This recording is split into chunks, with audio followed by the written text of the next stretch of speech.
I'm fortunate enough to like do what I love and now make money, but I got into this assuming I wouldn't make any money and was all right with that. And I was like, it's fun though. So yeah, that's a good way to put it. There's definitely so many jobs out there that will pay you way more for a lot less effort. So you gotta put in the work for design.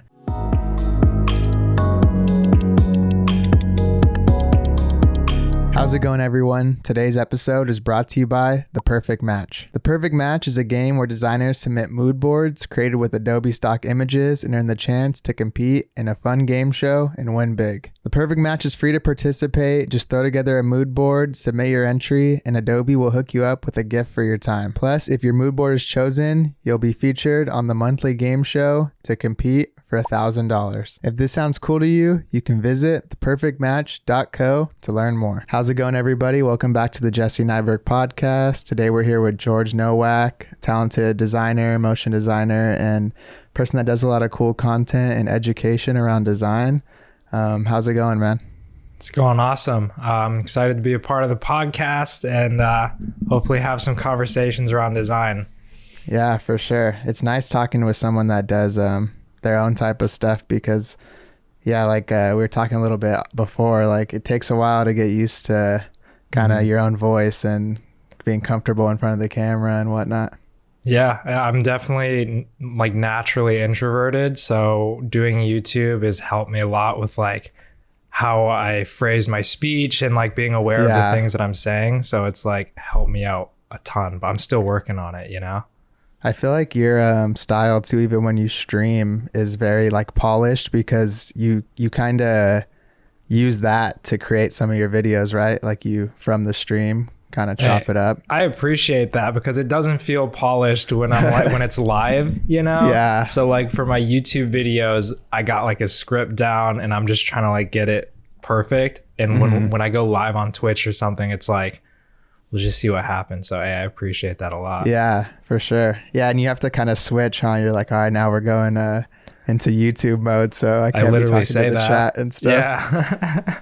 Yeah, that's smart though, because I know a lot of the like gaming streamers and like people that just stream like just chatting or whatever, like if you're not recording the streams, like you're kind of wasting like all that footage you could just chop up into like whatever, you know, like a TikTok or a YouTube video or anything. It seems kind of like almost like silly not to record your streams just in case.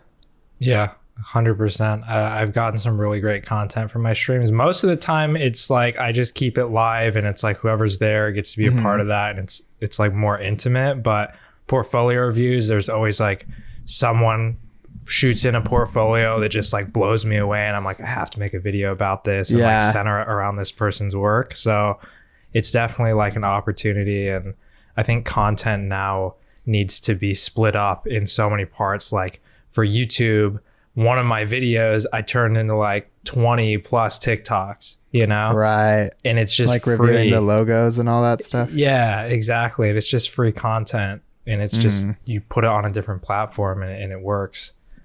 I've heard I try to like keep that mindset but not get too crazy. Like I don't want to be like Gary V, you know, and like my whole life's just about content or whatever. But I have heard him talk about like a good point he made is like a lot of people think they don't have time to do something, but like if you have time to do one thing, like stream or make a podcast or do whatever, like now you have that and you can even pay someone else to chop it up for you and put it other places. Like you don't have to kind of create for each platform like independently of each other and come up with new scripts and all that stuff. Yeah, I think when people start out, that's kind of the approach, is like they make it harder for themselves. And then you look at people who are content creators with a lot of experience and they've been doing it for like 10 plus years and they know how to work the system to like make it as easy as possible for them. Like most content creators I know, they're not like super stressed out about their job, you know? They've kind of found something that works for them and something that's like they're comfortable with for their time. So it's just kind of you get practice to lead to that type of like lifestyle, you know? I feel sometimes I have a weird like kind of feeling between like the whole content thing and being a designer, because there's part of me that doesn't even, sometimes not even want to be on social media and just kind of working on freelance projects and, you know, pop in every once in a while and drop like a project on IG or whatever. And then there's another part of me that really likes doing some of the like education stuff and like connecting with people. But do you ever kind of feel like it's kind of a weird thing? Cause it's like we have this real job and then this other like kind of made up job or whatever online. Yeah. I mean, I'm struggling with the same thing. I haven't posted to TikTok in maybe like 2 or 3 months, you know? So I think for designers, there's not as many content creators for that reason. And especially in the gaming space, if somebody's a streamer, like that's their full-time thing. They're only streaming, like they're creating content. That's their whole job. But it's kind of like you said, a lot of designers, they have to work full-time.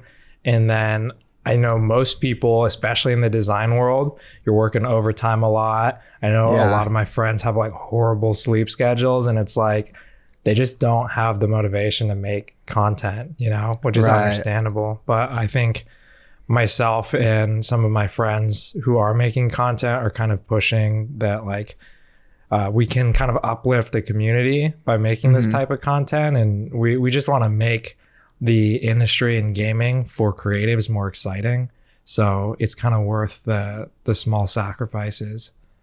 Yeah.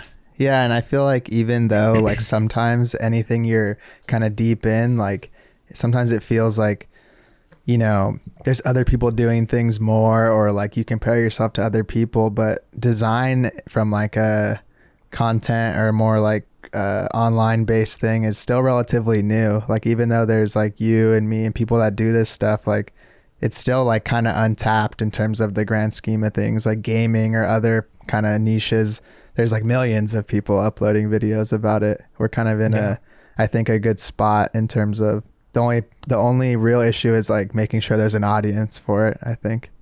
Yeah, I think that's the next task for designers, because I've actually been talking about this a lot as far as like content creation with design in the past has always just been like, here's a tutorial on how to make this, you know?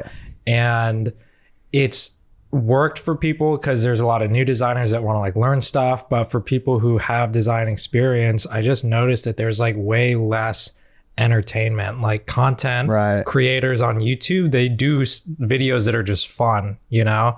So people who used to do content creation on gaming, like Call of Duty back in the day, it's like they would drop a video that's like, you know, drop 40 kills on this map, you know? And it's like, now you see those content creators and they don't really post videos like that anymore. They're doing like challenges with their friends, or they're like doing vlogs, going out, you know, doing game shows, you know, podcasts, things like that. And I think design right now is heading in the same direction for content because of TikTok.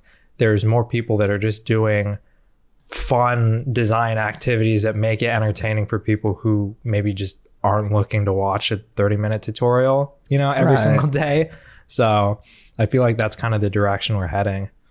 Yeah. And it's like the problem I find with tutorials is a few things. Like, unless it's something very specific to me, I feel like someone's already explained it better somewhere online, and maybe more like kind of methodical on like a Skillshare type thing. And then secondly, it's like, if you're not trying to do that right then, why would you ever watch that? Like, it's not very good for like, if you drop a tutorial, it's not like everyone's waiting unless they were like kind of ready to fix some problem they had in a project or something. Exactly. It's like super, super specific content that you only need like once, and then you have it, you know?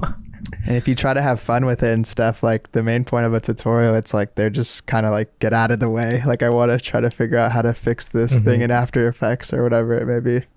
Yeah. I mean, that's kind of why I started doing my logo reviews, because instead of making a tutorial on like, here's how you make a logo, I thought it was more entertaining to make content that's like, here's why this logo is working, here's why it's not working, and then just have a fun little niche, like, this is the ranking that I'm going to give it, you know? Because that to me is more fun to watch than like, here's a very niche logo, it's an hour-long tutorial to make it yourself, you know? Yeah, I feel that. Do you ever So like a lot of the stuff that you're doing with like reviewing a portfolio or reviewing logos, and I'm sure there's the people that submit and like they want your opinion and stuff. Do you ever get any though, like kind of backlash on like maybe people thinking like, you know, I've had people tell me this at least. So I'm curious your thing, like, well, what makes you know like why this works or that works? Do you ever get any of that? Yeah, I get that a lot. And I think I get it more on TikTok, which just seems to be like a common trend that I get more criticism on TikTok than anything else. But I think with my experience and knowing like I went to university for this, I have an education, and then outside of that, I've been doing design for a decade. So in my eyes, it's like, I don't know this person criticizing me. I don't know their experience, but I know mine. So I'm going to feel pretty confident about like my own opinion because it's what I studied to do for almost half my life, you know? Yeah. I feel that because sometimes I get like, you know, kind of imposter syndrome around it. And then like when I zoom out and look at the grand scheme of things, I'm like, oh, well, like some of the other people I've listened to in the past, they were like where I'm at now. And I didn't think like, oh, I shouldn't listen to them. So I feel like that's just one of those like things that as you grow older and like kind of get better, you feel a little bit more confident in like taking a hard stance on things like opinion wise. And sometimes I've been wrong. Like I've seen comments where in the moment I'm like, that doesn't really make sense. But then I look back on it later and I'm like, yeah, they were totally right. So I try to be pretty open about it. But there are some things that, because I think in my reviews, I have a lot of like common themes that I go over to help people improve. And just because I've like seen those common themes over and over and over again, when I get criticism on it, I'm like, I have the experience from like prior critiques to know that this has helped other people in the past. Like this advice has helped people and they claim that it's worked for them. So I at least have that reassurance. Yeah, that makes sense. What is kind of like some of your, because I know you work mainly in esports, like design wise for your like actual design work, and I'm more familiar with just some of the stuff you've done online. So I was curious if you could kind of take me a little bit to like your background as a designer, kind of how you got started in that world, like in your actual professional career, whatever you want to call it. So I started design at the same time that I started in gaming. So this was around 2012. So it's been almost a decade now. In December it will be. And I started in gaming by editing montages of like Call of Duty clips for people. And that's kind of how, and shit. Yeah, exactly. And I learned After Effects through that. I started learning visual effects. And then in high school, I had a design class that was being offered, and it was pretty low key and like super, super low effort, but it was enough for me to get an interest in it. And I just worked through high school doing design and editing off on the side. And by the end of high school, I kind of decided like, I think I can make this a career for myself. And then the gaming industry has been growing these past 4 years. Like I've been able to network and get like a pretty good like group of people that help me get connections. So I felt confident like I might be able to do design in gaming. So I went to university, I got my education, and then right after that, you know, maybe a month or so after I finished my design program, I got hit up by 100 Thieves to work for them. So that's pretty much what I'd been doing for 2.5 years up to this point, is just the design for 100 Thieves. And I was one of 2 designers for a while. So it was super, super fun. And I got to work in the industry that I love being a part of. But that's kind of where I got my background from. Okay. So you kind of, when you had this prior college experience with design and gaming, and then when you went to school, you kind of already kind of knew what you were going to get into after it and kind of had that lined up and everything. Yeah, I didn't know exactly like where I was going to work, but I just knew I liked being in the gaming space. And I was doing freelance projects here and there, but I wanted to look for full-time work, and I knew that there were jobs out there. So I was just going to kind of like, I feel like my education gave me enough confidence to go search for those jobs. So it was kind of my goal after college to focus on that and make that my priority. If you kind of were already working in that space and had some of those connections, do you still feel that you needed to go to school though in that in-between time? Yeah, I think for me, my education was really valuable, and it wasn't for the diploma or the connections that you would make at a university, because those are mostly beneficial for like local work, you know, like, right. But what I found most valuable is that I had been self-taught and I had some good technical knowledge on After Effects, Photoshop, Illustrator, but I didn't know as much theory as I wanted to, and like how to strategize for brands. So when I went to university, that was my focus, was like, I don't really feel like I need to practice the technical skills too much, but I'm going to make it an effort to like kind of pick at my professors and like have them teach me all these things that I don't know. And when I got out of the program, when I was going into the interview for 100 Thieves, I felt like I was bringing something that isn't really focused on as much in esports, because a lot of designers are self-taught in that space, right? Yeah, I've definitely noticed within esports, and also in like another area with like album art and stuff like that, there's a lot of self-taught designers, and they're super skilled and talented, but I've noticed a lot of them are really good at this specific thing that they do, to whereas like they might not be as fit to work as like an employee at a job, because you kind of got to do everything and handle more of the like kind of boring parts of design sometimes, or like just knowledge around like the programs and printing and web and whatnot. But I think that probably did definitely help your kind of approach. What do you think that, like, what do you think's the main difference between kind of the esports world of design and like other niches in this field?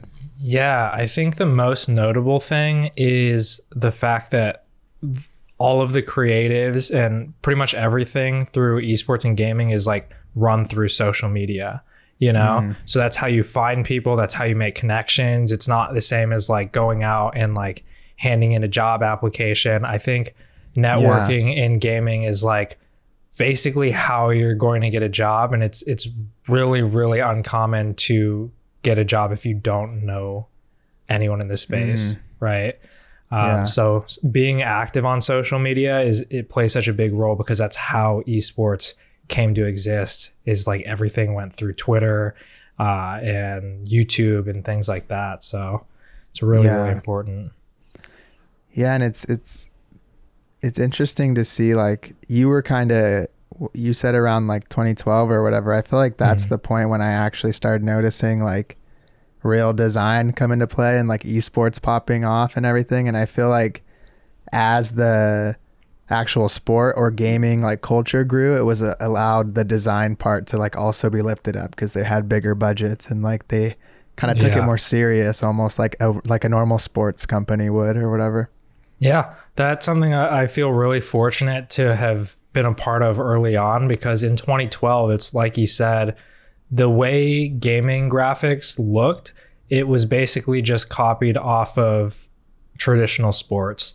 So a lot of designers would look at references from like the NFL or the NBA, ESPN graphics, you know, and they would just kind of copy that look and feel. And later on, once, like you said, people started paying more and people started recognizing the importance of like brand and marketing and how to stand out from their competitors, that's when you start to see these really iconic brands. Like Sentinels is really big. 100 Thieves, obviously, that's like their main focus is brand culture, you know? So once people started prioritizing that, it gave a lot of opportunities for designers to like really flex what they're good at. Yeah. What was because you're not working there anymore, right? Didn't you say that like a month ago or something? Yeah. Yeah. I stopped working there, I think 3 weeks ago, and I am looking for the next opportunity. I have a few offers, and I'm actually going to pick one of them tomorrow. So by the time this goes out, I'll probably be working there. But up until now, I'm still technically a free agent. So are you looking for another like full-time position like that? Mm-hmm. Yeah, I think my focus now is moving into more of a senior position. Mm-hmm. So I was a junior designer at 100 Thieves, and I want to be able to lead more. I feel really confident with what we had built together at 100 Thieves that I can focus on teaching that, you know, for wherever I work next, and we can build like the next big esports brand. Right. Yeah. And I feel like you've kind of proven like you're like a proof of concept working there, and kind of can maybe transition more into like a art director, senior type role like that. Someday. That would be really awesome. That's the dream someday. Like I want to go into a senior design position next. And then after I feel comfortable with that brand, I think it would make sense to move into an art director position. Yeah. Can you kind of take me a little bit through your experience working at 100 Thieves and like kind of some of the stuff maybe you learned, or like how valuable kind of that experience was? Yeah, I think the main thing it helped me understand was how the gaming industry has a focus on like generalist designers for full-time work. So because it was me and Seso, my senior designer, and it was the two of us working on 100 Thieves. We had Kevin, who was working on LA Thieves for the Call of Duty side. But I think with that being said, that's a staff of 3 designers. And I think in total, the staff was like over 100, maybe 150 people. So there was a lot of stuff that needed to be done in different departments. And what I ended up working on while I was there was a little bit of everything. So I think the most notable was making like the esports graphics, because those were like really flashy. And when we win a championship or something, it'd be nice to post that out on socials and like be able to say like, hey, I helped work on that. But beyond that, I think the organizations that pay now, because there's still some that don't really pay like a salary, but the ones that are serious about it, they have stuff that goes beyond their content. So I was working on stuff for partnerships, behind the scenes. I was doing a lot of internal stuff, like document design, and like making deck designs for a partnerships team. And then I would do stuff for content for YouTube, making stuff for like new shows, podcasts. So it was a really cool experience, because I got to just do everything as a generalist designer. I got to come up with a bunch of different solutions, and I wasn't just stuck to doing like the same like esport every single day. You know, I got to experiment a little bit. That's dope. Yeah. And I've even seen like 100 Thieves. I know they're kind of up there in that whole world, and I've seen them even do like the physical stuff and like kind of more mainstream marketing, I guess, if you want to call it, or whatever. When you were working with like, because I know they I don't know the ins and outs of how it works when like someone's a part of like that team or like that brand or whatever, but do you work alongside those like gamers or like influencer people at all in the design process, or is it kind of just like, here, go post this stuff or use these templates or whatever? I think for most of the content creators, it would just go through like our department. So like I was a junior designer, Seso was my senior, and then we'd have Julia, who's the director of marketing. And for most content, we would just need to get approval through her. But if it was something huge, like a really big announcement, like when we announced like one of our like project X, you know, and it's like a super high level task, usually that'll go through John and Matt, the owners, you know, just to like make sure that it's a part of their vision. But for like 90% of the stuff, I think that's kind of why they hired the directors to just like handle that for them, you know? Yeah. When you were kind of back in the day doing like the quick scoping videos and maybe editing like some game battles montages or whatever you were messing with, like, did you really have the like, did you see that this would become like such a big thing, like with like 100 Thieves or like Phase or like Optic and all that stuff? Like, did you really think it would be this much of a thing? I mean, I had a hope that it would be like how it is now one day, but I didn't know when it was going to happen or if it would happen at all. The only thing that was motivating me was just like the fact that I was learning something new. I was young, like it was a really, really fun hobby. And in 2012, most people just treated it as a hobby, you know, like I was making maybe like $20 for like a month of work, you know, for like a huge edit. And they would just hand me whatever they had on them. And I was like, yeah, cool, that works. Like, I just want to practice. So in my head, I was like, I would really love to make this a career. I don't know if it's there yet, but because I was a part of something really early and I was super passionate about it, I ended up being very lucky to stick with it for that long, you know? Do you think that because it's centered around gaming and something that most people think is just like fun and their hobby, and like all these kids are very eager to just kind of like be involved, that's the way that so much stuff is able to be like done for free and maybe like exploited in some situations and stuff?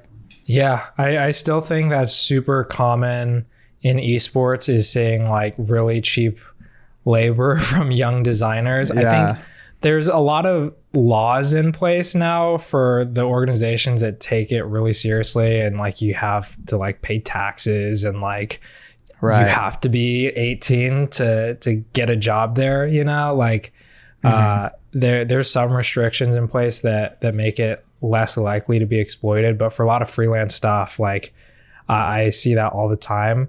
And I think in my case, I don't really have a huge issue with it because I have experience that goes beyond my technical ability.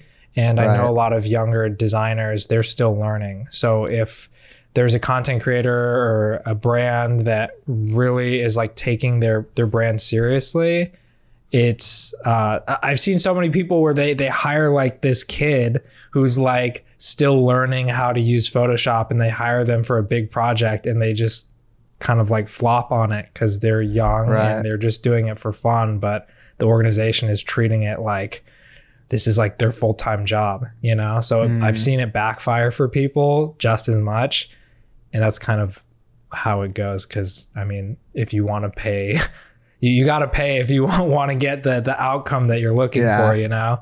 So good and cheap usually don't like go together in almost any creative field.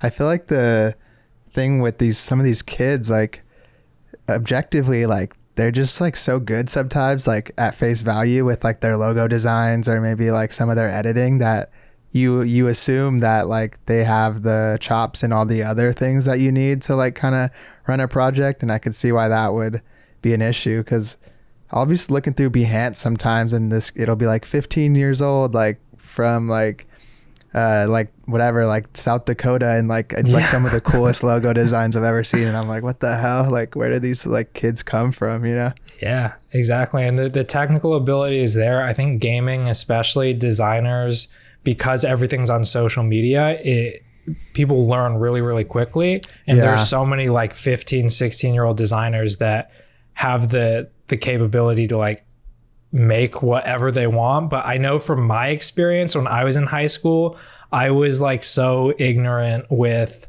the actual business side of design. And I remember like there was one project I worked on specifically in high school. It was one of my first like clients I ever got. And I changed their logo because I was like, I think this looks better, you know, like your logo is a little outdated. Like I'm doing this for free. Here's what I think it should look like. And at the time I thought I was helping them out, and they were super frustrated with me because they're like, we're just looking for a business card, you know, like we don't want to rechange our like entire identity.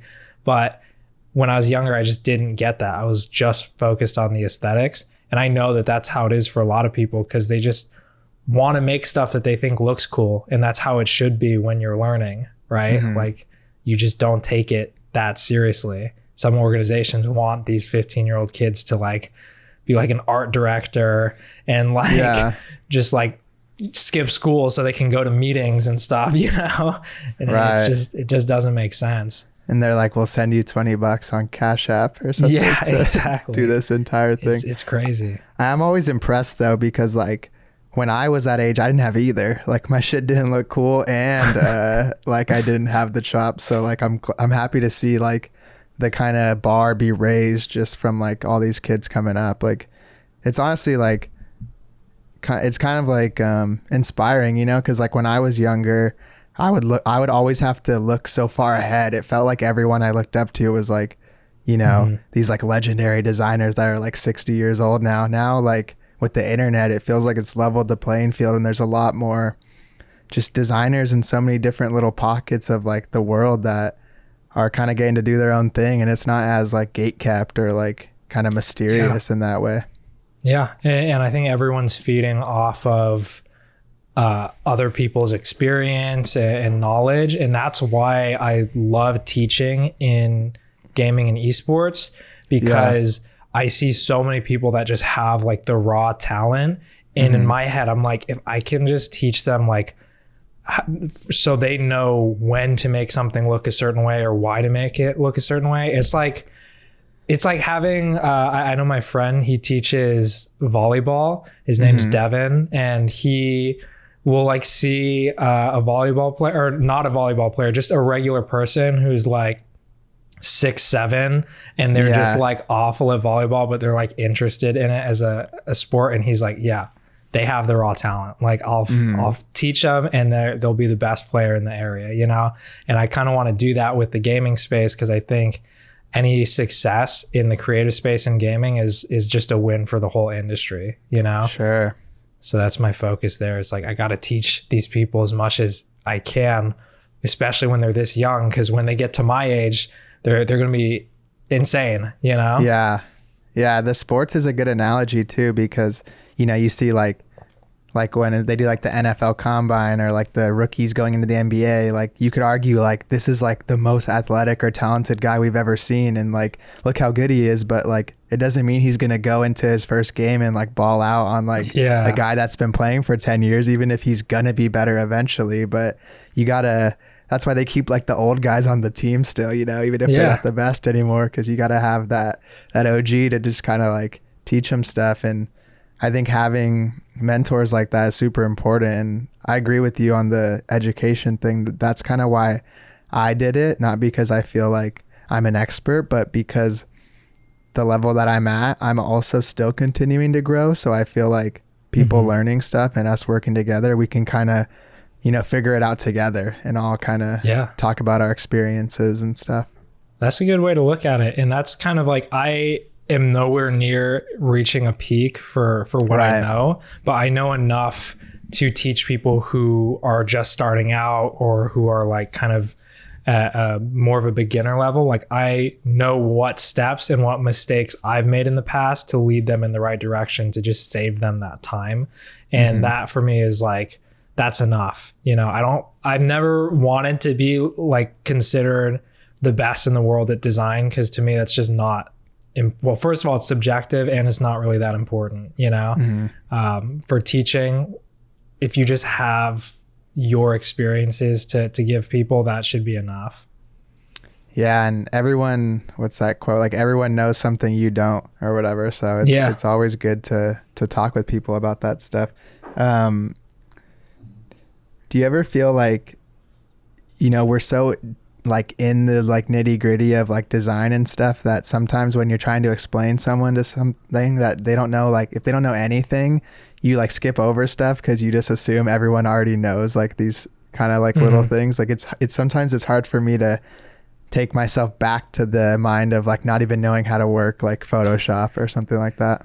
Yeah, that's how it was for me. And I think in my case, what I've been focusing on is more of like the theory for design. And that's kind of what I learned in university, because in my design program, basically the way the university worked is that they accepted 40 people a year.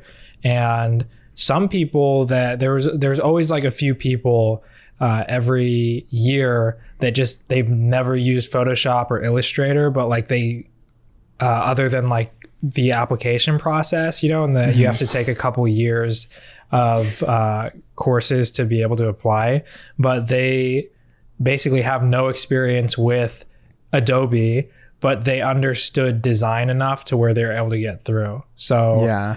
I try to focus less on the program and like, here's how you do this, and here's where this is, and you use this tool to do this. And instead I focus on like, here's a good example of this principle in design. You know, it's more universal. And that way, as long as people can understand the theory, they can try to apply it into whatever they're making, you know, wherever their skill level's at.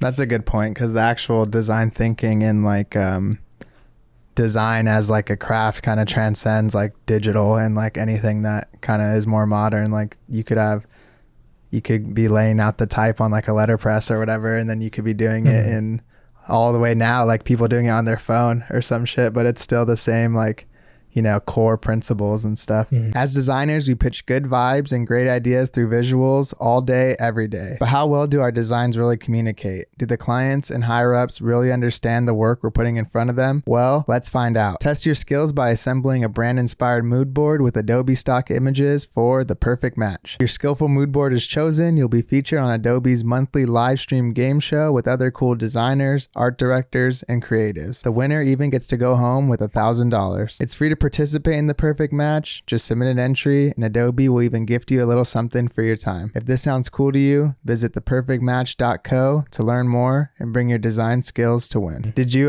what school did you go to?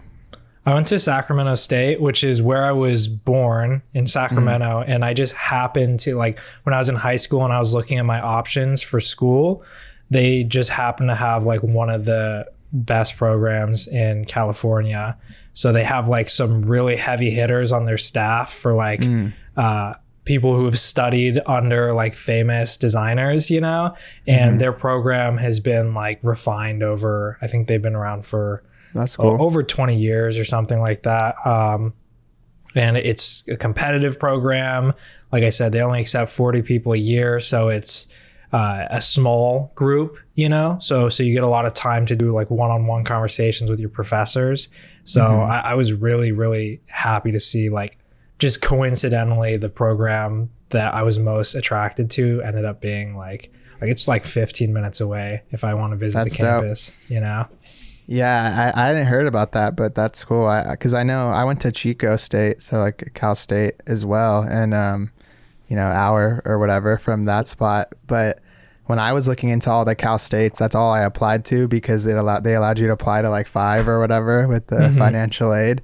And I remember everyone talking about Long Beach out of like all the Cal States being like the best design school. And like it was similar to that process where you not only had to get into the university, but you had to get accepted into like the whatever, the BFA of like the design program. Yeah, exactly. Our process was a little different. Like anyone could get accepted into like the communications department, and it was a lot more general in like the first 2 years. But then at I think our 3rd semester, we had a portfolio review, and you had to pass that, and they would only accept so many people. I think it was like 28 or 30 into like the higher, the 300 level classes or whatever you want to call it. Interesting.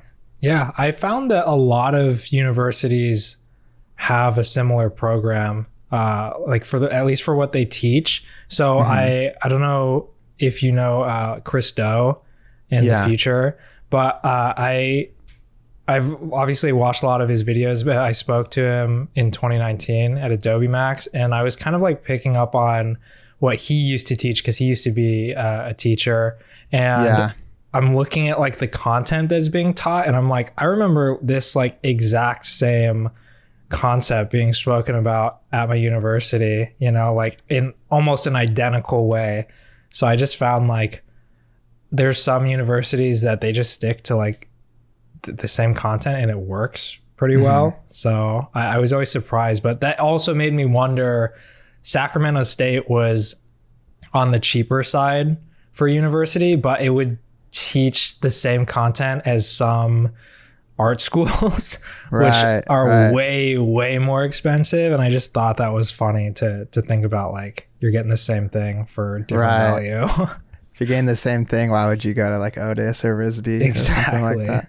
Yeah, because I for a while I felt kind of like, you know, insecure or like worried about going to school at just like a state school, because I was like, I couldn't afford the private art schools, and so I didn't even like fuck around with it. I didn't even try to apply because I was like, there's no way, even if I get accepted, it's gonna be a mess. But like even from then, like getting into the normal type of school, but then like you realize like once you're there, like yeah, you could have like a bad professor, a good one, and some stuff may be better than others, but it really comes down to like the work that you put into it. Like I feel like the argument for school isn't like, is it good or bad? It's like, is it right for you, or will you like apply yourself there? I think it's such a like a nuanced thing, like because I know it's a big discussion kind of nowadays, like if it's even worth it, you know?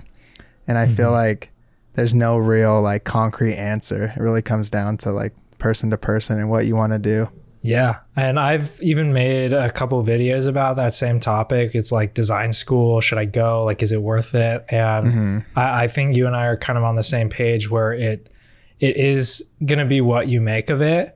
And if you're only going for a degree, it's probably not worth it, you know? So I know a lot of people, there was a couple people in the program. I don't know if it was my year, but there were some people that they only went for the degree. I watched them just like do the bare minimum for their courses, like just getting the work done on time, getting whatever grade they get and moving on. And they got their degree, and most of them stopped designing. Like they just worked somewhere else, you know, because they didn't really care about learning design. They just wanted a job that they probably thought was easy, you know, like I'm just gonna make some pretty pictures full time. And in my case, I went purely like for the education to fill what I was lacking in. So I knew what I needed to learn. All of it I could have learned online. And I think that's kind of what I tell people is like, a university is not going to have like some secret books that you just can't learn anywhere else. Like you can learn the principles, but you have to find the right sources to learn from. And that takes a lot of time. It takes discipline because you have to organize all your time. And I was just focused on learning quickly, going through a program where like everything is laid out for me step by step because I knew what I wanted to learn. I just needed to find a place to learn it. And that's what I ended up choosing. So it's like, it worked for me. Some people it doesn't work. Some people, you know, you just have to know why you're going to it and just not focus on the degree at all.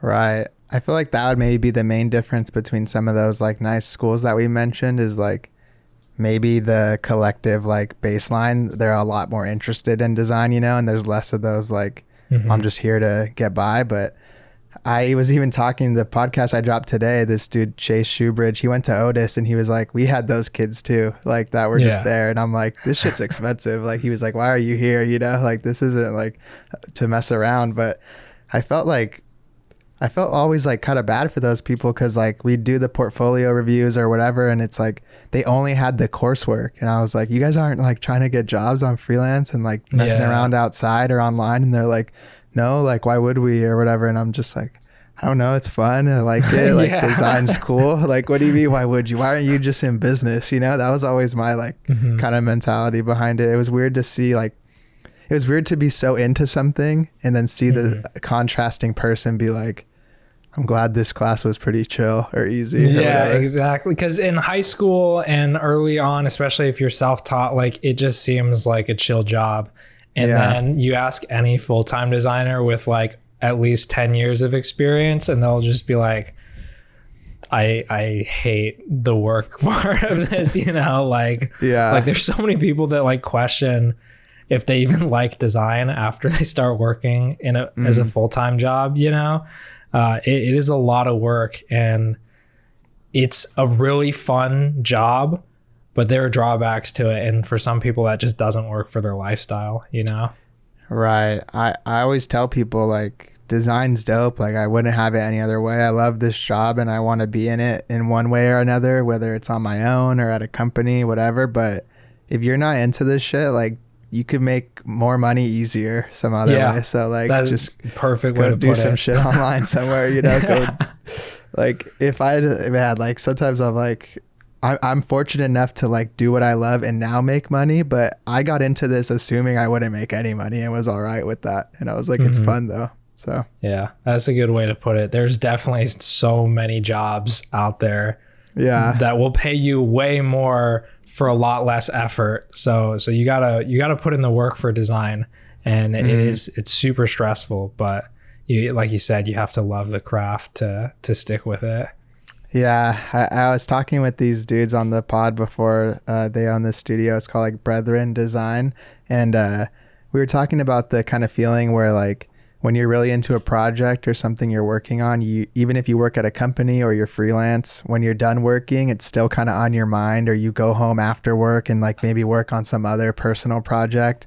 And it's like, that part's cool. But on the other hand, like sometimes I find it hard to like chill. And we were saying like, we don't think like a plumber goes home and works on his own sink like for fun. Yeah. You know? or chefs too. I don't know if you've seen chefs like in interviews. Most of them don't, like, they'll just like eat ramen at home or something. For real? Like I've seen so many videos where people will get interviewed and they'll be like, you know, you have all this knowledge as a chef. Like, what does your daily meals look like? And it's just like, yeah, just like microwave something and just eat it real quick, you know, because you don't want to do that when you get home, you know, after you've been like grinding for, you know, chefs work hard. There's like 11, 12-hour days, you know. Like they're too busy working for us to make their own shit, you know. But like, yeah, it's like 100% the same way. And I've found what helps for me is that when you decide to make design your full-time job, you have to find a new hobby. Because like when I was younger, design was my hobby, right? And that's kind of how I treated it. And then when it became my job, I still treated it as my hobby at the same time. So it's kind of like you said, I would do full-time work, you know, freelance or whatever. And then I would go home and I'd design for 8 more hours. And then I'd sleep for 5 hours and wake up the next day and do the same thing. So I eventually, and this is like recently, like within the past, you know, year or two, I was like, I got to find some more stuff to do. You know, like I can design personal projects whenever I feel the motivation, but it shouldn't be my go-to every single day. Right. Right. I remember seeing this meme. It was like, work on bad screen all day, go home to good screen. And it was just like the same type of shit. And I have that issue, man. Like, and it's easy to justify it too, because you think like, well, I like this. Like, it's fun. Like, yeah. And then like some days it'll get real late and it's like, I go to bed and I almost feel guilty. Like, oh, I didn't give myself time to chill or like relax or whatever before the next day starts. But then on the other hand, I kind of think, it's up to me. Like, aren't I doing the thing I want to do most at that moment? So it's like, it's weird to think like, I always feel like you have to work hard and like almost burn yourself out to enjoy the feeling of like rest and like not feeling guilty about like kind of just fucking off for the day or whatever. Yeah. It's kind of like eating candy, because you eat candy all day, like you get sick of it, you know? But you just got to like pace yourself, balance it out, you know? And I found that that's worked for me. So I recently tried doing like a healthier lifestyle, because I gained so much weight through college, because you don't have the time, you know? Yeah. And I had like gotten hobbies outside of that, like through boxing and just anything that like gets me away from the computer, you know? Yeah. And I at least have that to fall back on if I don't feel like designing. And it's like a rest for me. You know, just mentally, I'm not thinking about design in that like 2 hours, you know? That's the hard part, is finding a hobby that's not a screen. It's like, I feel like I like one of my hobbies is like video games, or like, I was like, gonna say, watching other shit. And it's like, that's like, you're still kind of connected to the world. You're not fully, so are a lot of your hobbies then like more like physical, like exercise type stuff like that? Yeah, I mean, I wouldn't even like consider it all of them hobbies, but like I just started going out more. So I try to go on like a few walks throughout the day, and then I'll try boxing like once a day or every other day. And now I have my pups to hang out with me if I just want to like chill on the couch for like half an hour and just like not think about design, you know? So, you know, I think that, and then like I like playing video games too, because it's tough, because I'm in esports, and I try to justify it like it's like work, right? It's related, research. You know? Yeah, like it's research. But I've been like super into Valorant, and it's on a screen, but I don't think about design during it. So I have like enough options where if I'm feeling like way too lazy to go out, like I can do something. Like I try to just have enough to where however I'm feeling at the time, I can just do that instead of design. Those Valorant type games too, and like other like first person or third person shooters that are competitive like that, you, at face value you almost think like they're more stressful and like they're not as chill when you want to relax, but I look at it kind of like they're so like it's so intense that like you don't give yourself the opportunity to think about your other shit. Like all you're worried about is like trying to like clutch here, not die, or whatever you're doing at that moment. 100%. Sometimes I've like, and I question that too, if this is really considered a break for me. Cause I remember I had like this awful day at work and I was just like, you know, I'm gonna just take I'm not gonna think about design. I'm just gonna play some Valorant. And then I lost like 6 games in a row and I just went to sleep mad. You know, like, it's like you're rolling the dice with like if it's gonna make you feel better or not at the end of the night. But I'm super competitive, so it's kind of like you said. While I was playing those games, I was like focused on something.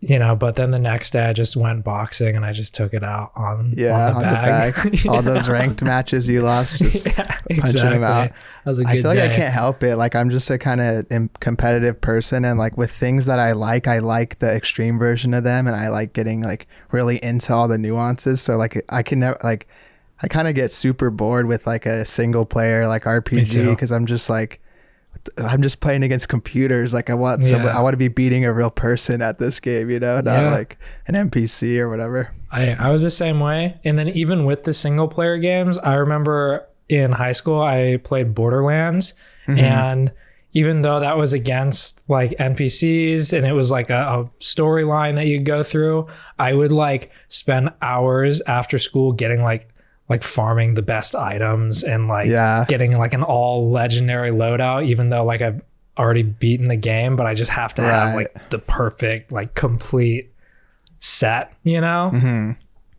So it's this, I'm the same way. I'm like super aggressively competitive about anything really. Were you always into like gaming, like getting into the esports stuff before you went to school and then all the way until now? Has it been kind of a consistent part of your life like that? So what ended up happening, and I think when I was younger, I hated it, but it ended up working out. I wasn't really allowed to play video games until I started high school. So like shooters and like your parents or whatever? Yeah. Like they just wouldn't let me play like that. I could play like Pokemon and stuff, which I always loved as a kid, but like all my friends, you know, around like middle school, that's when you start getting into like Call of Duty. GTA. And you start getting into GTA. I played GTA for the first time, I think like 3 years ago. So like in high school, they finally said like, hey, you could play whatever you want, you know, just limit your hours on it. And then I think because I'd been held back from those types of games my entire life, I was just like super invested in it. So I would play for a few hours and then I would like edit montages and then I would watch other YouTubers like FaZe Clan and all the content creators and stuff. And I just completely absorbed myself in that space because I was just like deprived as a child, you know? Yeah.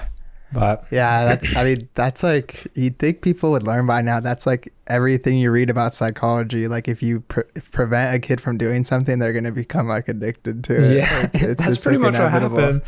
So, but it worked out because now I get to work in this space. And I think if I had been playing video games like that my whole life, by the time I got to high school, I probably wouldn't be as interested in like spending time doing it. You know, I felt that way when I was in college, like with the people that I met that were freshmen that never really like partied or drank or anything. And they came from like another state. Like they just went crazy because like their whole life they weren't allowed to do anything. And they were like finally away from my parents or whatever. Dude, how did you, one of the like last kind of things I was curious about, I wanted to ask you was actually 2 things. First, do you from the design front, do you feel that your style that's a little bit more like minimal and typographic kind of heavy like is different compared to like some of the meta in like this whole esports like design world? Yeah, I think at the time when I started working at 100 Thieves 2.5 years ago, everything in esports and gaming had been kind of building up to be like grungy, street inspired. Like I think a lot of it was still sports influence, you know, kind of like Nike, how they have like gritty marketing and stuff like that. So a lot of it was influenced by that. And Seso, he was already approaching like minimalism in esports through typography. And that's why he reached out to me in the first place, is because I just shared that same interest as him.